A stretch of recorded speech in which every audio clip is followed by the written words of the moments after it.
গোপাল ভাঁড়। এই কার্টুনটি বাচ্চা থেকে বুড়ো, পশ্চিমবাংলা থেকে ভারত সবার কাছে বেশ জনপ্রিয় এবং এই কার্টুনে গোপাল ভাঁড়ের এতটাই বুদ্ধি যে সে যে কোনো সমস্যার সমাধান করে দিতে পারে। তার বুদ্ধির কাছে সবাই হেরে যায়। এই জন্য হয়তো আমরা এই কার্টুনটিকে দেখতে এতটাই ভালোবাসি। কিন্তু আপনি কি জানেন এই কার্টুনের প্রায় প্রত্যেকটা ক্যারেক্টার রিয়েল লাইফ থেকে ইন্সপায়ার নিয়ে বানানো হয়েছে। যেমন গোপাল ভাঁড় মহারাজ কৃষ্ণচন্দ্রের রাজসভার একজন বুদ্ধিমান বিদূষক ছিলেন। এছাড়াও এই কার্টুনের নবাব চরিত্রটি মুর্শিদাবাদের সিরাজদৌল্লা ক্যারেক্টার থেকে ইন্সপায়ার নেওয়া। হ্যাঁ, ঠিকই শুনেছেন। এই কার্টুনের নবাব চরিত্রটি বাস্তবে ছিলেন বাংলার শেষ স্বাধীন নবাব সিরাজদৌল্লা। কিন্তু এই কার্টুনে তাকে কিভাবে দেখানো হয় একজন নির্বোধ, লোভী ও কাপুরুষ শাসক যার সিদ্ধান্ত নেওয়ার কোনো জ্ঞান নেই, যে একজন খুব বোকা মানুষ। আচ্ছা, এই কার্টুনটি শুধুমাত্র শিশুদের হাসানোর জন্য নাকি এটা একটি মস্তিষ্ক ধলাইয়ের প্ল্যান? নবাব সিরাজদৌল্লা সম্পর্কে Jawaharlal Nehru Discovery of India গ্রন্থে বলেছেন, সিরাজদৌল্লা ছিলেন তরুণ, অপ্রস্তুত কিন্তু দেশপ্রেমিক। ইংরেজদের বিরুদ্ধে তার প্রতিরোধ যদি সফল হতো তবে ভারতের ইতিহাস ভিন্ন হতে পারত। এখন প্রশ্ন হলো, এই সত্য চাপা দিতে সিরাজদৌল্লাকে হাস্যকর চরিত্রে পরিণত করা হয়েছে। আজ আমরা নবাব সিরাজদৌল্লার বিকৃত ইতিহাস সম্পর্কে জানব। সো আর দেরি না করে আজকের এই ভিডিও শুরু করা যাক। গোপাল ভাঁড় কার্টুনের নবাব চরিত্রটি কে, কেন এবং কোথা থেকে এমনভাবে উপস্থাপন করা হলো, এই প্রশ্নগুলোর উত্তর জানতে হলে আমাদের ফিরে যেতে হবে ইতিহাসের ঠিক পেছনে। সেই সময় যখন বাংলা ছিল স্বাধীন, যখন বাংলার শেষ নবাব ছিল সিরাজউদ্দৌলা, যিনি ছিলেন ব্রিটিশদের সবচেয়ে বড় বাধা। কিন্তু আজকের দিনে এসে কি দেখা যায়? একটি সাধারণ কার্টুন যেখানে নবাব চরিত্রটি সবসময় বোকা বনছে, তাকে সবসময় দেখানো হয় অলস আর ভোজনরসিক হিসাবে। প্রশ্ন হলো, কেন? এই চরিত্রটি যদি সত্যিই সিরাজদৌল্লা থেকে অনুপ্রাণিত হয় তাহলে কার্টুনে তাকে এভাবে উপস্থাপন করা হলো কেন? এটা কি নিছক বিনোদনের জন্য, নাকি এর পেছনে আসছে অনেক বড় ষড়যন্ত্র?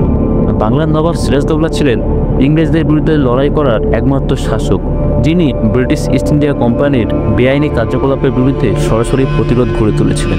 তিনি বুঝতে পেরেছিলেন যদি ব্রিটিশদের রোকানো যায় তাহলে তারা পুরো বাংলা এবং পুরো ভারত দখল করে নেবে। তার শাসনামলে ইংরেজদের লুটপাট বন্ধ করতে তিনি যখন কঠোর পদক্ষেপ নিলেন তখন থেকেই ব্রিটিশরা তাকে সরিয়ে দেওয়ার পরিকল্পনা করলো। কিন্তু তারা জানতো যুদ্ধের ময়দানে সিরাজদৌল্লাকে হারানো সহজ হবে না, তাই তারা ষড়যন্ত্রের রাস্তা বেছে নিল।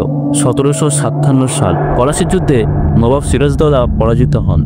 কিন্তু এই পরাজয় অস্ত্রের লড়াই ছিল না, বরং বিশ্বাসঘাতকতার লড়াই। নবাবের সেনাপতি মির্জাফর এবং ধনী ব্যবসায়ী জগৎ শেঠ এবং আরও অনেক বিশ্বাসঘাতক ব্রিটিশদের সাথে হাত মিলিয়ে সিরাজকে পরাজিত করে। কিন্তু সিরাজের পরাজয় মানে শুধু একজন শাসকের পতন নয়, এটি ছিল পুরো বাংলার স্বাধীনতার পতন।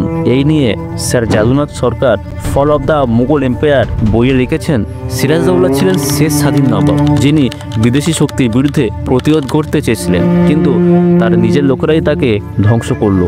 এই ঘটনার পর ব্রিটিশরা তাদের ক্ষমতা আরও শক্তিশালী করতে থাকে।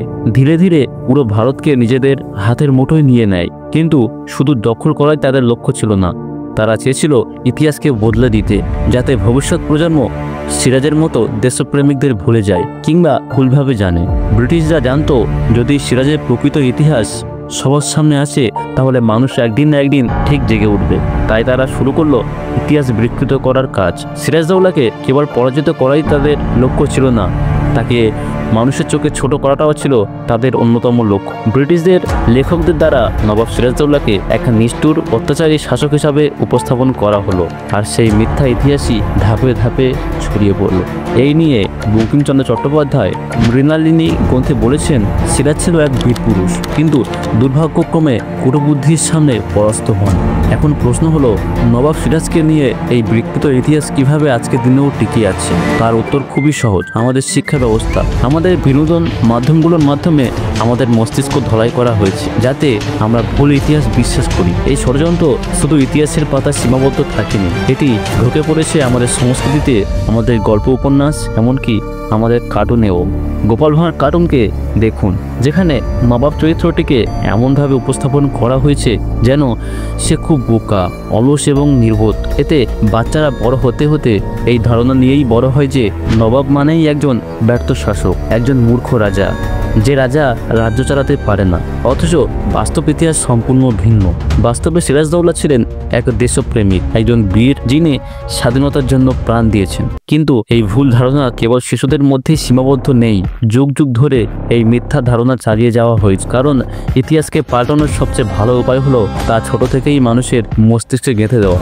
যখন কেউ ছোটবেলা থেকেই দেখে যে নবাব মানে একজন বোকা, অলস এবং অযোগ্য শাসক, তখন সে বড় হয়েও এটাকে বিশ্বাস করে। ভবিষ্যতে সে কখনো সত্য জানতে চাইবে না। আর এটাই ছিল মূল পরিকল্পনা।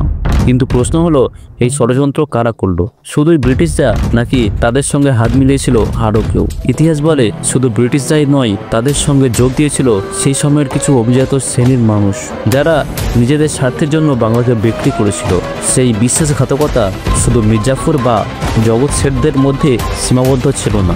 আজও সেই ধারা অব্যাহত আছে, যেখানে ইতিহাস বিকৃত করা হয় সত্যকে লুকিয়ে রাখার জন্য। এখন প্রশ্ন আছে, এটি ঘটল কখন?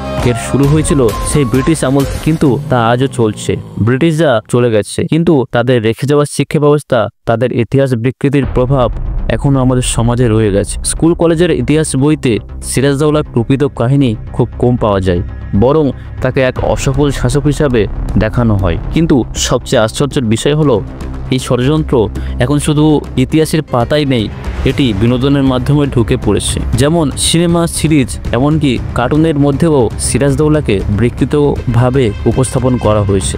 গোপাল ভাঁড়ের মতো জনপ্রিয় কার্টুনেও সিরাজের মতো নবাব চরিত্রকে নির্বোধ, হাস্যকর এবং লোভী দেখিয়ে মানুষের মনে ভুল বার্তা দেওয়া হচ্ছে। আর যখন ছোটবেলা থেকে কেউ একটি বিষয় নিয়ে অভ্যস্ত হয়, তখন সে বড় হয়ে আর সেটাকে নিয়ে প্রশ্ন করে না। এখন আমাদের প্রশ্ন করা উচিত, এই ভুল ইতিহাস আমরা আর কতদিন মেনে নেব? আমরা কি আমাদের ভবিষ্যৎ প্রজন্মকেও এই ভুল শিক্ষা দিয়ে বড় করব, নাকি সত্যি খুঁজে বার করব? সিরাজদৌল্লার প্রকৃত ইতিহাস জানানো শুধু অতীতকে সম্মান জানানো নয়, বরং আমাদের ভবিষ্যৎ প্রজন্মকেও সঠিক শিক্ষা দেওয়ার জন্য গুরুত্বপূর্ণ।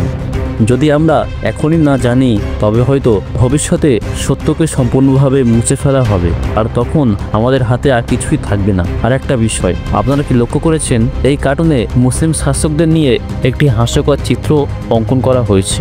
যেমন গোপাল ভাঁড় কার্টুনে নবাব একজন মুসলিম শাসক, যাকে সবসময় অযোগ্য, নির্বোধ ও হাস্যকর দেখানো হয়। কিন্তু রাজা কৃষ্ণচন্দ্র ও গোপাল ভাঁড়কে সবসময় কৌশলী ও বুদ্ধিমান দেখানো হয়। বাস্তব ইতিহাসে মুসলিম শাসকদের অনেক ভুল থাকলেও সিরাজ ছিলেন ব্রিটিশ বিরোধী নেতা এবং একজন দেশপ্রেমী। এই নিয়ে নেতাজি সুভাষচন্দ্র বসু বলেছেন, সিরাজদৌল্লা ভারতের প্রথম দেশপ্রেমিকদের একজন, যিনি বিদেশি শক্তির বিরুদ্ধে রুখে দাঁড়িয়েছিলেন। তাহলে কি সিরাজকে ব্যঙ্গাত্মকভাবে উপস্থাপন করার মাধ্যমে ইতিহাসের এই গুরুত্বপূর্ণ অধ্যায়কে ছোট করা হচ্ছে?